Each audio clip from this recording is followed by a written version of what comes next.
What's up, investors? Chase here from the MBA podcast. Just wanted to jump in real quick and let you know what this episode is going to be about. Today, we're talking a little bit about HPMLs, that is high-priced mortgage loans. And technically, we're not talking about it. A guest on the show is talking about it. And we're also going to talk a little bit about some upcoming events. We're going to tease a little bit of a deal that kind of went a certain way because of the HPMLs, which is what it is. And we're going to talk a little bit about Robby's time out at IMN. Check it out. You had mentioned a deal that didn't go so well. Is that you didn't say a ton about it before we started recording. No, what's it's not going a deal on that with didn't it? go bad. It's a deal that went horrible, but it's a lead into what we're going to talk about. First, seconds, performing, non-performing? What the f***? Note buyers, when it seems like you're in this business alone, know Chase, Robert, and the rest of their tribe are at it every week. They're bringing updates from their own note businesses as they work to find, fund, and finish deals. Follow along as they share their grassroots education with you, tuition free. If you'd like to know more about what they do and to download the entire back catalog, check out NoteMBA.com. Now, here are your hosts, Chase Thompson and Robert Woods.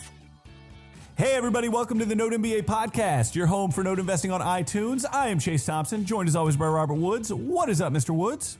It's a good day in Florida. Just got back from the new accountant. And how's that rolling along? Quite successful. I thought I was going to be like, I had a funny joke. I had a big old banker's box. But he's like, I got there, and it was organized inside, but he was like, I'm sure that box is organized. And I don't know if that's his like great way of like mind over matter, telling himself that it's going to be an organized box so that it always is. And he's like, yeah, I knew it. And he doesn't open it up to like the House of Pain, but I guess they get to bill if you do that. So yeah, it's either way he wins, so maybe that's his way of, stoically looking at it, either way he wins and he addresses it appropriately. Maybe I kind of think if you're an accountant, that's not how you want to be. It's like a sorting thing is not exactly what you want to be doing, even at $150 an hour.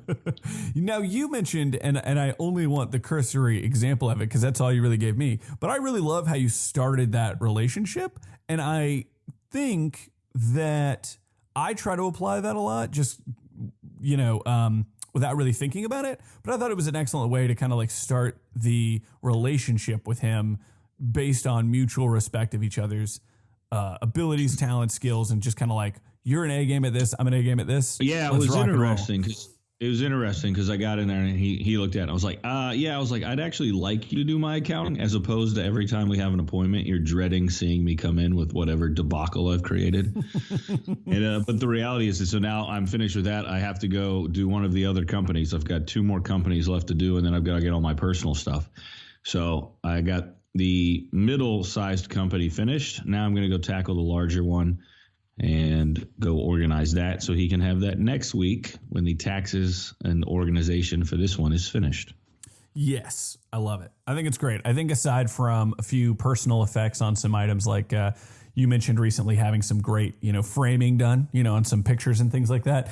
Obviously you might have an aesthetic opinion, but going to the professional is the reason why you go to the professional. And, kind of peeling back that onion of taking away the ego and just going, this person is going to kill it because this is what they do professionally. And I think that's great. And it's almost like a mini class in outsourcing, or like if you're someone that's really struggling for that, like, do you have enough ego, or are you able to back out your ego enough just to just go to an actual professional, like an accountant, and just let them do them and do the work for you? I think it's good. I love it. I think that's kind of just the tip of the iceberg, though, because like we were sitting in there, and one of the things we started talking about was how are we structuring some other stuff with some changes this year, and looking at, specifically titling me as a real estate investor as like my IRS in like employment, or my what I'm actually doing as an occupation, so that my individual assets, some of my lower income, non-appreciating assets, however they cash flow, could be utilized inside of the company. And anything that's actually appreciating would be something, or I'm going to see like a larger capital gain, I utilize outside of the company as an investment activity, so it gets taxed at capital gains. And I think that's things that I don't know everybody's looking at throughout the year if they don't have somebody they're paying telling them that. That is super cool. We actually, we mentioned it during the show with Adam Adams, when we did the interview with him, that I was up there in Dallas meeting with him. And actually it was over lunch. We were discussing very similar things because he himself had just gone to a new accountant and essentially got the same, or I guess assuming similar advice regarding how to almost code yourself, right? Like, here's what I need to be titling myself as for X, Y, and Z reason. And so he's also somebody who's actively kind of making sure that all of those ducks are in a row. First thing up for today, do you want to go in the past, talk a little bit about a recent event out in Orlando you attended? I guess we got two things. Well, it wasn't Orlando. It was down in Palm Beach. Oh, but Palm Beach. I went down to IMN after, I think it was like my fifth phone call / email of somebody going, "Are you coming down to South Florida?" And I reached out to a buddy. It feels good to be wanted, you know? It does. It does. I feel good. But my buddy Dan Zatosky and I were talking, and I'm in the middle of his Life in Air book, which anybody that knows Dan, that's what he's been talking about a lot lately. I've got like, I don't know, let's see, a little over 55 pages left to go, so I'll be finished if not tonight, tomorrow. So we're in the same spot, I think. So yeah. And speaking of books, our Tim Ferriss Titan books will be going out here. They should start arriving in the next couple days to our lovely listeners. Can I make a quick note before we dive more into IMN? A few people have responded to some emails requesting some things. If you shared the show, be sure to check your email from me. Just gonna put that out there. We're still waiting on a few addresses, is what I'm saying. Yes, sure. I'm not. Indeed. Anyway, continuing. I have stuff to do. Mm-hmm. And then you got New Jersey in next week. I'm in Puerto Rico. You're going to be down in Puerto Rico. For some reason, I thought it was the Keys, but you're going to be down in Puerto Rico for a bachelor party. Is that correct? Yes. So it was supposed to be the Keys, full disclosure.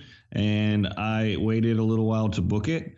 And I was like, first off, I'm not sitting in a car for 8 hours. That's miserable. I'd rather get in a plane and fly to Spain. I didn't mean for that to rhyme, but it happens all the time. So instead, I got on Google Flights, and I just said, we're leaving Orlando. Let's see where we can go and look for nice tropical spots. So we're going to Puerto Rico. Very nice. Very nice. There's actually a link I want to share with you. It's a new service all about destination. It basically what it'll essentially do is it'll ask you what your budget is per person, and then it'll just plugs it in, and then it gives you whatever destination you want kind of around the world. And you can choose by like climate or price or whatever. It's a pretty cool new service. Anyway, I'll share that with you offline. Real quick though, during the IMN bit, what were some takeaways? What were aside from say maybe the networking or what have you, or was that kind of the large takeaway? What else were you able to kind of glean that you might be able to share with our lovely listeners? I think networking was my biggest takeaway. I got to see, a lot of the people that we talked to, buy from, met another fund that I haven't done a ton of business with. So that was good. And it's you're wiring $250,000 at a time to people. It's nice to have a face, sure. Especially when you've got things that have happened in the marketplace with money and it's nice to have a name and a face together, especially at the volume that we do from time to time. So I think that was one of the biggest takeaways in the sense of like what's going on in the marketplace. I think one of the biggest differentiators that I can say, and it stands on a lot of parallels, even dealing with my accountant, you're looking at some of these gigantic funds and looking at the quantitative skills that are behind them and looking at the analytics that they have at their hands based off of the law of large numbers. They've seen a lot more loans come through and or that they've outsourced to some of these people who data is their business. And then, I get down to my level where I've invested a lot of money into something like Salesforce, and I talk to people at the basic level of using Excel and creating an ROI calculator. And then we still have some people that are just putting bids in by hand and a hope and a prayer, as they say. So one of them, it was interesting to realize what's going on at the big kids table, where you've got people running, $500 million, $1 billion funds, $700 million, $5 billion. A lot of the big kids that are out at the higher levels of this were there. So it's nice to see how they're running their businesses and what they're planning for coming up in the next year of 2017. And might be a little more personal, and we might end up cutting this out. But no, just a quick question. You had attended one of these types of events. Was it in 2015 or early 2016?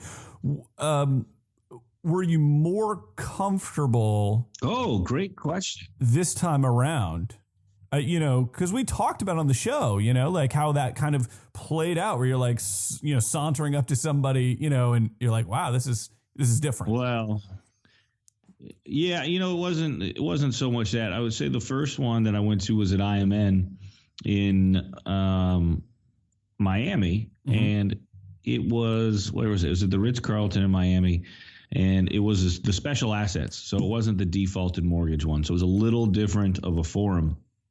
But yeah, it was definitely, I guess I would even say less. It was non-intimidating. I guess I'm coming from a place too where it's quite funny. Going back to actually the networking and spending time with like Dan and my lifestyle actually, and really kind of looking around, and in a weird way, I'd say even more the growth I've had with like Michelle and the stability of my business, where some of these guys that they're employees for these large funds run around with their head held high.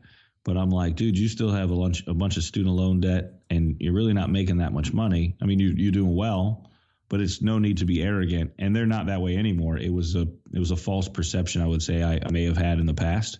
But now it's just they're bigger numbers. That's all it is. These guys aren't doing anything different than what we're doing. They're just doing it at a scale that some people can't fathom. Some people don't even want to operate at a scale that way. We were having a conversation the other day where, I was telling you that my business plan's got kind of two different directions at a midway point through the year where it forks. And it goes one way towards leisure and one way towards aggressive business pursuit, really without a drastic change in lifestyle whatsoever other than income or leisure. Like that's really the only difference. And at a certain point, the income is irrelevant. And I think when you look at it that way, the intimidation of what you were going back to from the first IMN has more than disappeared. Delightful. I anticipated the answer, but I think it's also important, especially for some of the people that maybe this is your first show, right? Joining us, that like, oh my gosh, there's not only do you not maybe understand the some of the acronyms, understanding maybe going to some of these events are going to put you in a position to kind of be on your heels a little bit. That's going to subside, and that, but it's still can sometimes be, when you're sitting at the table, a little tough to kind of think through that processes, which is important. Well, cool, man. I envy you only insofar as hanging out with a lot of those people and being able to network with those people is something that I do very much enjoy doing. And of course, I will get to do that this weekend up in New Jersey. So I'm very excited about that. I'll also be speaking on a panel on business growth, I believe, is how they're titling that. So I'm pretty pumped about that as well. There we go. Nice, man. Yeah. This will be, I was going to say, this will be like the third time I've been able to present or speak or be on stage at an event already in 2017, I think, which is just awesome. I love doing it. And so like, I just love that, that it's coming on quick, fierce, and it's a really ramped up and exciting year. So getting it going. I love it. Next up, you had mentioned a deal that didn't go so well. Is that you didn't say a ton about it before we started recording. No, what's it's not going a deal on that with didn't it? go bad. It's a deal that went horrible, but it's a lead into what we're going on talking about. Great. What the rest of the show is today. Okay, so before we lead in on that, then really quickly, some people had emailed and asked about the marketing event I have coming up in February. You can actually find out more information by going to bit.ly. That's bit.ly/Marketing Madness Chase. I know that's a mouthful. So that is bit.ly. So it's a bit.ly link. It's a shortened link. So bit.ly/Marketing Madness Chase. You can go check it out there. And it'll send you to the page, and you can check out all the stuff that's happening for that event coming up in February here in San Antonio, Texas. I'm very excited about it. Now, let's talk a little bit about a deal that went horrible, but segues really well into the rest of the show. Well, this was a unique one. It's what we've got is Bob Malecki, who we've had on the show, did a great webinar for his meetup group that he's got. And he actually sent it over to us just in an email. Was like, hey guys, might be interested in talking about HPMLs, which are high priced mortgage loans. And I was like, oh, I know a thing or two about those, in the sense of I did not know anything about them whatsoever when I did my first one. And I have since now learned plenty of information. We had one that I had originated and didn't impound the taxes and insurance. I'm going to leave it at that, and then we'll roll into Bob's presentation, and you can just assume what happened to me and to that loan after you listen to Bob's presentation, which is much better facilitating the information to you than what I would do right now. So I would say, Chase, without further ado, you want to lead us into Mr. Malecki's presentation on HPMLs, and then secondary to that, a beautiful case study that he had in Washington, which I think would make almost anyone salivate when they hear the ROIs and the dollar amounts associated with it. Indeed. Here we go with Bob Malecki. So tonight we're going to talk about higher price mortgage loans, otherwise known as HPMLs. And those aren't just mortgage loans that cost you more to buy. They're actually part of Dodd-Frank, and there's restrictions on those. And then I'm going to kind of toot my own horn and talk about a home run deal that we just finished this week. It's been a 16-month ordeal, but we did very well with it. And I'll go into some details and some deal analysis for you. So let's talk about HPMLs. Basically, HPMLs, we bought a loan a couple of months ago from a mom and pop lender in North Carolina, and he basically buys foreclosed homes, gets them fixed up, and then resells them and takes back a note. That's great.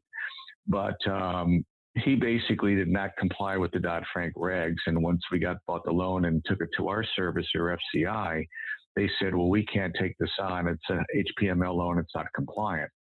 So an HPML loan is basically borrower occupied. So if you have a loan that is a rental or not borrower occupied, this does not apply. You don't have to worry about it. But if you buy a loan that's borrower occupied, it was originated after 2013. So anything from 2014 on would apply. And essentially, there's a lot more information on the government website, but essentially, it's an annual percentage rate that exceeds the average offer rate for a comparable transaction as of the date of the interest rate is set. So if the loan was originated, let's say in May of this year, and the average rate for comparable transactions was 3.5%, then any loan over 5%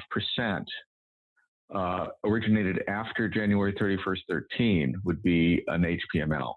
Any subordinate lien that's over 3.5% of that basis, so let's say that would be a 7% loan, anything over 7% would also be applicable to the HPML restrictions. So basically what is required is that escrow needs to be set up for both taxes and insurance at the time of origination. Now, this loan that we bought, we found out later, the lender, the investor, originated it with taxes, but not insurance. He let the borrower pay his own insurance, so therefore it was not compliant, and it has to be done at origination. So you cannot retroactively instigate an escrow service for insurance or taxes later. There are some exemptions, and basically those are any loans secured by what they call a cooperative, which would be a condo association, or a planned utility development like townhomes, that kind of thing. So there are some exemptions for that. Initial construction loans are exempt. Bridge loans of 12 months or less, like a hard money loan, would be exempt, and reverse mortgages. And also there is a rural or underserved territory area. So really, there's a list on the IRS's website that discusses what zip codes are exempt, but pretty much you've really got to be out in the boonies for a property to be exempt from that. And this loan that we bought was even, in a tier 3 market in a fairly rural area, but it still was not exempt. It was not on that list. So We'll talk about what I had to do with that. So essentially, though, when you're doing your due diligence on especially on a seller carryback note, originated after 2013, you really need to look for this and make sure that you know what you're getting into.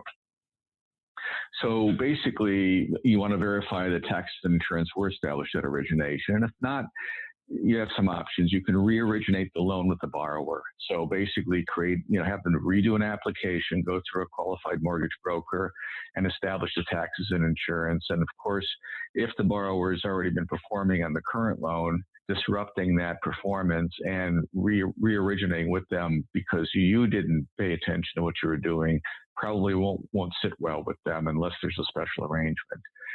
You could take the current loan and self-service it. Basically, you would not be compliant with Dodd-Frank, but you're also under the radar, as was this investor, in that he's not going to get audited and be discovered that he's got a non-compliant loan. So he just basically does self-services.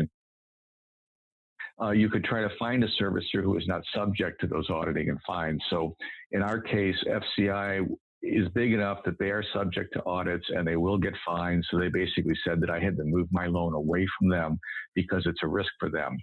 So I ended up finding a smaller servicer who has less than 5,000 loans, who's not subject to the auditing regs and wouldn't have that risk. And we're transferring the loan to them to let them service it. They're going to be a little more expensive for us, but we still make money on the loan and it solves our problem. I didn't want to get into the full URL because it's a long one, but if you Google 1026.35 requirements for higher price mortgage loans, you'll find the articles on it and more explanation as to the details and so forth, and the exemption. So it's kind of a quirky little thing, but again, you should be aware of this restriction. It's another wonderful aspect of Dodd-Frank and how it restricts us small investors from making money or more money than maybe we could if those regulations weren't in place. So that is a quick overview of HPMLs. Now I'm going to get into my deal that we did this year on a foreclosure, a potential foreclosure in Puyallup, Washington, which is near Seattle, for those of you who are out of town. So this was a 1,700 square foot manufactured home on a 3/4 acre lot in Puyallup, which is between Seattle and Tacoma. It has a separate stick-built 2-car garage, and the title was eliminated on the home. In other words, the double wide is considered a vehicle, so to speak, because it is mobile, so to speak, and you can integrate that structure with the property and eliminate the title to it, and it becomes part of the property, which is what this was. And we also knew when we were looking at this note to buy it that values are rising as they were in Seattle last summer. This is not last summer, 2015 in August. So what we found out is I had a relationship with Lorelei Stevens with Wall Street Brokers in Seattle, and she buys performing seller carryback loans. And she had a lender, a contactor who had this non-performing loan in Puyallup, and she didn't want it, but she knew that I bought non-performing loans, so she presented it to me. This was a hard money loan that the borrowers took out in 2007, basically to get rid of their single wide, buy the double wide, and build a garage. It was a $193,000 loan at 12% for a 12-month term. And a couple who are builders in Tacoma bought the loan from that hard money lender and took it on as a debt for them to make money on the interest. During the term that the new lender who bought the loan owned it, the borrower defaulted 3 times, and they basically restructured the loan, took the arrearages and kept adding it to the balance, and eventually the balance got shoved up to $210,000, and the rate was reduced down to 5.75%. We knew back in 2015 that the approximate value of the property was somewhere in the low $200,000 range. I think the Zillow value was $237,000. So we knew we had our equity covered. Depending on what our exit strategy is, we'll definitely get our money back and make a decent profit, but we don't know how much depending on what the outcome was. So essentially, yeah, the lender's husband passed away in 2014. So the wife, her husband passed away. She's closing down their construction business. She wanted to just sell this loan. It wasn't paying. It was a pain in the butt. She just wanted to move on with her life. So we offered her $126,000, which was 60% of the unpaid principal balance, and she accepted very quickly. And you know, in hindsight, when somebody accepts your offer real quickly, you think, maybe I could offer her 50% or 40%. But either way, we knew there was a good profit margin even at a 60% offer. So we created our mortgage loan purchase agreement and closed sometime in August of 2015. We funded the loan with $126,000 and then also kept a reserve of $10,000 for anticipated legal and holding costs and so forth. If we had to foreclose, we would probably have at least maybe $20,000, $25,000 in sales costs if we went through conventional brokers plus cleanup costs. So $10,000 was a very minimum just for legal and holding costs. We also knew, based on the performance of the borrowers, that they had already defaulted 3 times. We were not going to do a loan mod with them and try to reestablish their payment stream. We just felt it was too high of a risk. And we also found out that the spouse, though, the wife of the borrower team, had a history of litigation. She and her sister had inherited a property, I believe, in the late 1990s, and they got foreclosed on. They litigated, and apparently the trustee in the foreclosure had missed some deadline by a day or two and did not refile the foreclosure and basically violated statutes. And so the borrower and her sister did win that case. So we knew we had somebody who knew what they were doing, who had a previous experience in foreclosure.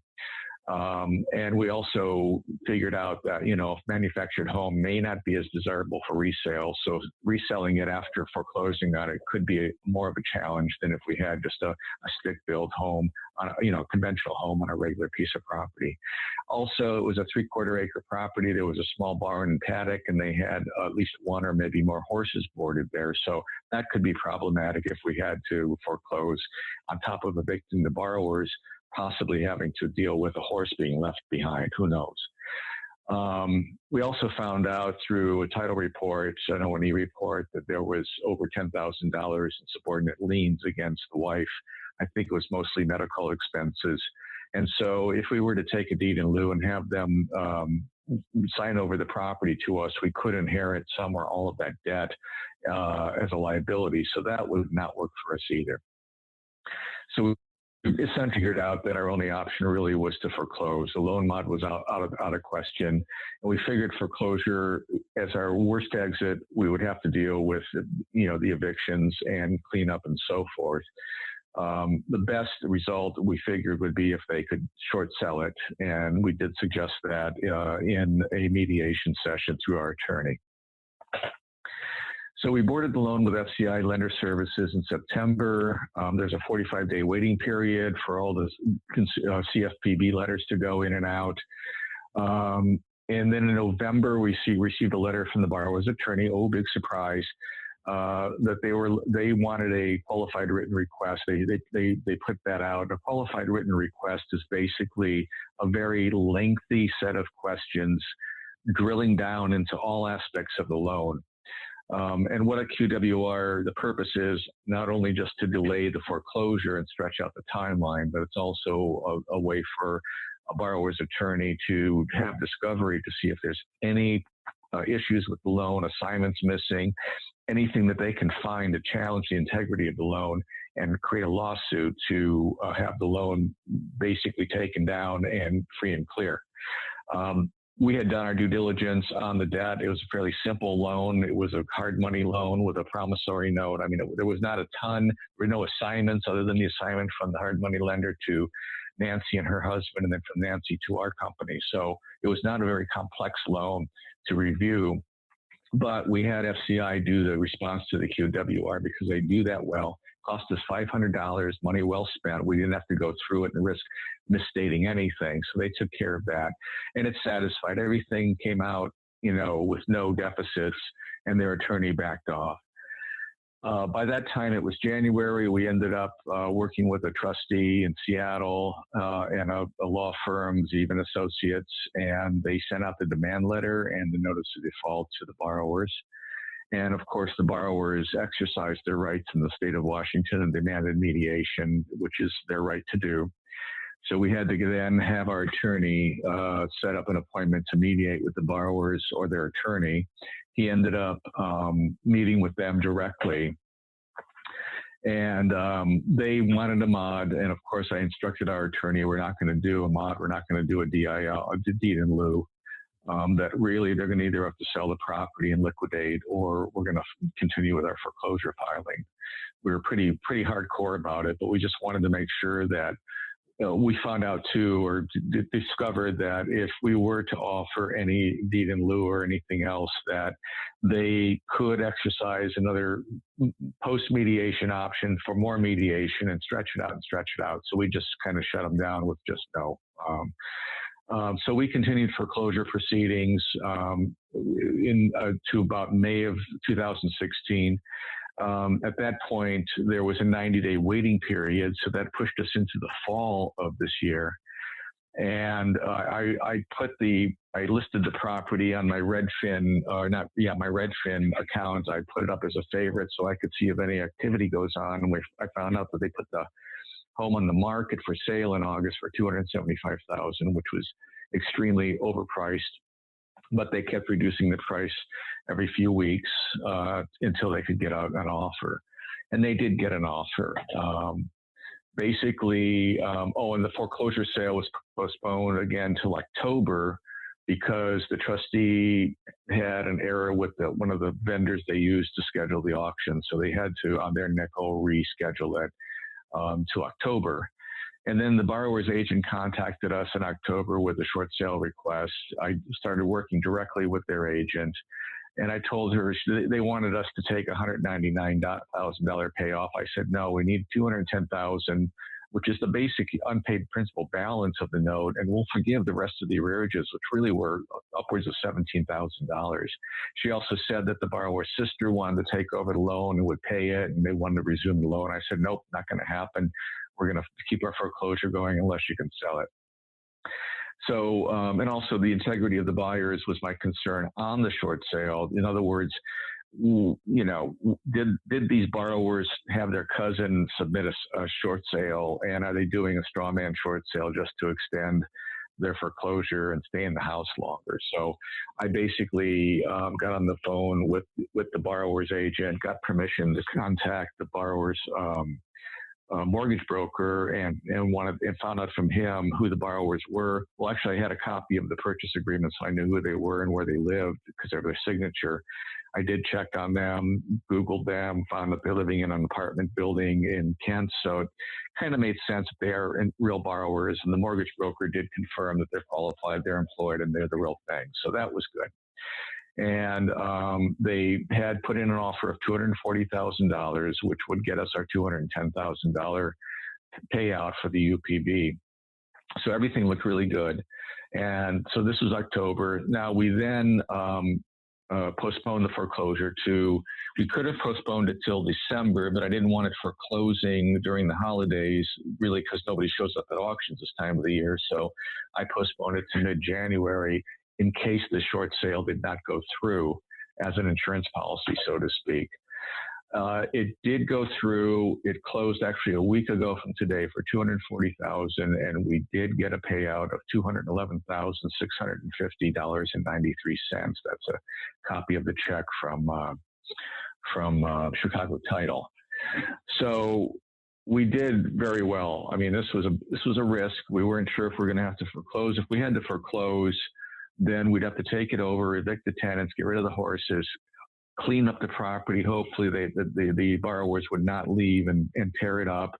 But, it would probably cost at least $5,000 to get it painted, new carpet, and get it ready for resale. And then we'd have another $20,000 or so in broker's fees, taxes, and closing costs to cover. So we really maximized this, and letting go of that $17,000 in arrearages was easy to do because we knew that having a short sale and successfully exiting the borrowers from their property and not having to foreclose and evict them was just a godsend for all of us. So in the analysis, again, we paid $126 for the note. We had almost $12,000 in expenses, and I did pay that included a $5,000 referral broker fee to Lorelei because she did bring the deal to us.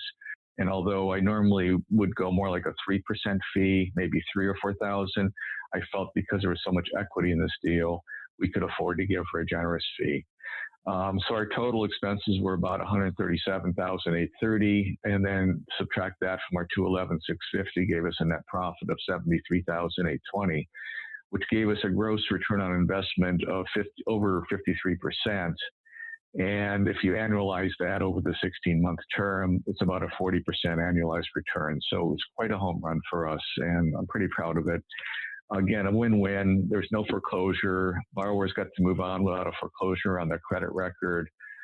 Nancy, the seller of the note to us, got her problem solved. She got cash, and we got a great ROI out of the project. So I just wanted to share this with you. It took a lot of due diligence. It was a bit of risk, which you always have when you're buying notes. But with the market in Seattle increasing in values, even a double widened POL was growing in value and became timing wise too. Right now, this time of the year, inventories are very, very tight generally in the Seattle area. So it couldn't have been a better time to have that property up for sale for those borrowers to liquidate it as well. So guys, that's Bob wrapping up his presentation that he did for their meetup group. We are going to have a link to that Vimeo presentation. So if you actually want to see a picture of the house, see the numbers, and see the actual slideshows, it will be there for you. If you were paying attention beforehand and you listened to that part where Bob said, you have to impound taxes and insurance at the front end, you can only assume that we had to go through one of those other options, which was to completely rewrite the entire loan. Which was a debacle in and of itself. So lesson learned, be more diligent about your high-priced mortgage loans when originating seller finance paper. It's quite important. Mm-hmm. Yeah, I really dug it. I thought it was a killer presentation. I liked how thorough he was, going through the escrow requirements, going through exactly what the requirements are and how you could find yourself in a place where you're getting into an HPML that you didn't even realize, might have been in that. And that's like the first, I think 40 seconds about, borrower occupied, when it was originated, just all of those kinds of things. It's crazy. It's so helpful. Like, it's amazingly helpful. And like he said, they got into this not realizing it when they originally got the deal. So pretty interesting, pretty unique. And we appreciate Bob letting us use that. And of course, like Robby said, we'll be linking up everything that we've been talking about, including a link to the video that he had for his meetup group in the show notes over at notemba.com. As always, if this is your first time here, be sure to head over to iTunes, give us a rating, review, and of course, subscribe. And be sure this week to tell 5 other people about the Note MBA podcast. And if you're heading out to New Jersey, I'll see you there. We'll catch you guys next week. Take it easy, guys. Have a good one.